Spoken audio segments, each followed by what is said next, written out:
ಸಣ್ಣ ಮೊತ್ತದ ಹಣವನ್ನ ಹೂಡಿಕೆ ಮಾಡಿ ಆ ಹೂಡಿಕೆ ಮಾಡುವಂತ ಸಂದರ್ಭದಲ್ಲಿ 1,000 ಕಟ್ಟಿದ್ರೆ ಒಂದು ಫ್ಲಾಟ್ ಸಿಗ್ತದೆ. ಮೊದಲನೇ ದ್ರೋಹದಲ್ಲಿ 5 ಫ್ಲಾಟ್ಗಳು, 10 ಕಾರುಗಳು, 25 ಸ್ಕೂಟರ್ಗಳು, ಬೇರೆ ಬೇರೆ ರೀತಿಯಾದಂತಹ ಕೊಡುಗೆಯನ್ನ ತೋರಿಸಿ ಜನರನ್ನ ಅದರಲ್ಲಿ ಹಣವನ್ನ ಹೂಡಿಕೆ ಮಾಡಿ ಈಗ ದಕ್ಷಿಣ ಕನ್ನಡ ಜಿಲ್ಲೆಯಲ್ಲಿ ಒಂದೊಂದೇ ಲಕ್ಕಿ ಸ್ಕೀಮ್ಗಳು ಕಂಪನಿಗಳು ಮುಚ್ಚುತ್ತಾ ಇರುವಂತಹ ಈ ಸಂದರ್ಭದಲ್ಲಿ ಕಳೆದ 5-6 ವರ್ಷಗಳಿಂದ ಈ ಲಕ್ಕಿ ಸ್ಕೀಮ್ನಲ್ಲಿ ಅವರ ಮೆಚುರಿಟಿ ಆದಂತಹ ಸಂದರ್ಭದಲ್ಲಿ 12 ಕಂತುಗಳು 16 ಕಂತುಗಳು ಮುಗಿದಂತಹ ಸಂದರ್ಭದಲ್ಲಿ ಇದೇ ಲಕ್ಕಿ ಸ್ಕೀಮಿನ ಮಾಲಕರು ನೀವು ಇದನ್ನ ಮತ್ತೆ ಆ ಹಣವನ್ನ ಅದರಲ್ಲಿ ಮುಂದುವರಿಸಿದಾದ್ರೆ ನೀವು ಮತ್ತೆ 1 ವರ್ಷ ಬಿಟ್ಟು ನಿಮಗೆ ಅದು ದುಪ್ಪಟ್ಟಾಗ್ತದೆ. ಅದರಲ್ಲಿ ಮತ್ತೆ ಅದನ್ನ ಹಣವನ್ನ ಅಲ್ಲೇ ಬಿಟ್ಟರು. ಅಲ್ಲಿ ಮತ್ತೆ ಮುಂದುವರಿದಾಗ ಹೇಳಿದ್ರು ಈ ಹಣವನ್ನ ಮತ್ತೆ ಮುಂದುವರಿಸಿ ನಿಮಗೆ ದುಪ್ಪಟ್ಟು ಸಿಗ್ತದೆ.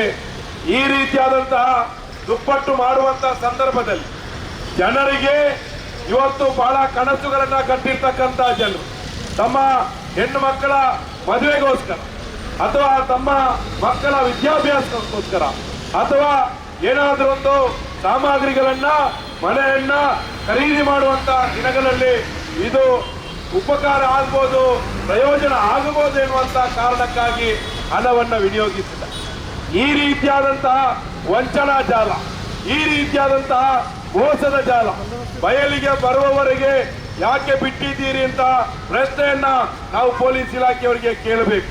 ಸಾರ್ವಜನಿಕರ ಹಣವನ್ನ ಸಂಗ್ರಹ ಮಾಡುವಂತ ಸಂದರ್ಭದಲ್ಲಿ ರಿಸರ್ವ್ ಬ್ಯಾಂಕ್ ಆಫ್ ಇಂಡಿಯಾದ ಗೈಡ್ಲೈನ್ಗಳೇನಿದೆ, ಸುಪ್ರೀಂ ಕೋರ್ಟಿನ ಆದೇಶಗಳೇನಿದೆ, ಸಾರ್ವಜನಿಕರ ಹಣವನ್ನ ಸಂಗ್ರಹ ಮಾಡಲಿಕ್ಕೆ ಈ ದೇಶದಲ್ಲಿರ್ತಕ್ಕಂಥ ಕಾನೂನುಗಳೇನಿರ್ತವೆ, ಇಲ್ಲಿ ಸಂಗ್ರಹ ಮಾಡಿರ್ತಕ್ಕಂಥ ಲಕ್ಕಿ ಸ್ಕೀಮ್ ಕಂಪನಿಗಳು ಫರ್ನಿಚರ್ನ ಅಂಗಡಿಗಳ ಹೆಸರಿನಲ್ಲಿ ಆರಂಭ ಆದಂತ ಈ ಲಕ್ಕಿ ಸ್ಕೀಮ್ಗಳು ಇವತ್ತು ಬಹಳ ದೊಡ್ಡ ಒಂದು 100 ಕೋಟಿ ರೂಪಾಯಿಗಳ ಇವತ್ತು ವ್ಯವಹಾರವನ್ನು ಮಾಡಿ ಅದರಲ್ಲಿ ಹೂಡಿಕೆ ಮಾಡಿದಂತವರಿಗೆ ಮೋಸ ಮಾಡಿರ್ತಕ್ಕಂಥ ವಂಚನೆ ಮಾಡಿರ್ತಕ್ಕಂಥದ್ದಕ್ಕೆ ಪ್ರಮುಖವಾಗಿರ್ತಕ್ಕಂಥ ಕಾರಣ ಹೇಳಿದ್ರೆ ಸರ್ಕಾರಗಳು ಈ ರೀತಿಯ ಲಕ್ಕಿ ಸ್ಕೀಮ್ಗಳು ತೆರೆದಾಗ ಸಾರ್ವಜನಿಕರು ಸಾವಿರಾರು ಗಟ್ಟಲೆ ಜನರು ಹೋಗಿ ಅದರಲ್ಲಿ ಹಣವನ್ನ ತೊಡಗಿಸಿಕೊಂಡಾಗ ಅವರ ಮೇಲೆ ಲಂಗು ಲಗಾಮಿಲ್ಲದೆ ಇವತ್ತು ಅಲ್ಲಿ ಹಣದ ವ್ಯವಹಾರ ನಡೆಯುತ್ತಿರುವಾಗ ಯಾಕಾಗಿ ಈ ಒಂದು ಕಂಪನಿಗಳ ವಿರುದ್ಧ ಕ್ರಮ ಕೈಗೊಳ್ಳಲಿಕ್ಕೆ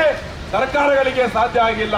ಇವತ್ತು ದಕ್ಷಿಣ ಕನ್ನಡ ಜಿಲ್ಲೆಯಲ್ಲಿ 1-2 ಕಡೆ ಈ ರೀತಿಯ ಒಂದು ಮೋಸದ ಜಾಲ ಬಯಲಿಗೆ ಬಂದಾಗ ಇದೇ ನ್ಯೂ ಇಂಡಿಯಾ ಸಂಸ್ಥೆಯ ಮೇಲೆ ಇವತ್ತು ಸುರತ್ಕಲ್ ಪೊಲೀಸ್ ಠಾಣೆಯಲ್ಲಿ ಪ್ರಕರಣಗಳು ದಾಖಲಾದಂತಹ ಸಂದರ್ಭದಲ್ಲಿ ಇದೇ ನ್ಯೂ ಇಂಡಿಯಾ ಕಂಪನಿಯ ಮಾಲೀಕ ಇದೇ ಸಂತ್ರಸ್ತರನ್ನ ಕರೆದು ಯಾರು ಕೂಡ ಈ ಎಫ್ಐಆರ್ ನಲ್ಲಿ ಮುಂದುವರಿಬಾರದು, ನಾವು ನಿಮಗೆ ನ್ಯಾಯ ಕೊಡಿಸ್ತೇವೆ ಅನ್ನುವಂತ ಭರವಸೆಯನ್ನು ಕೊಟ್ಟಿದ್ರು.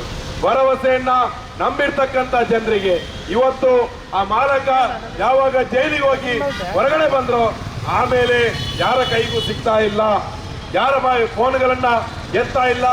ಇವತ್ತು ಬಹಳ ನೋವು ಏನಂತಂದ್ರೆ ಇವತ್ತು ಈ ರೀತಿಯ ಒಂದು ಮೋಸದ ಜಾಲಕ್ಕೆ ಒಂದು ಕಡೆ ಬಲಿಯಾದ್ರೆ ಇನ್ನೊಂದು ಕಡೆಯಲ್ಲಿ ಈ ಬಹುಮಾನಗಳು ಬರುವಂತಹ ಸಂದರ್ಭದಲ್ಲಿ ಇವರ ಯೂಟ್ಯೂಬ್ ಲೈವ್ಗಳಲ್ಲಿ ಆ ಒಂದು ಅವರ ಟೋಕನ್ಗಳನ್ನು ಎತ್ತಿ ಅಲ್ಲಿ ಲಕ್ಕಿ ಡ್ರಾ ಆದಂತವರಿಗೆ ತೋರಿಸ್ತಾರೆ.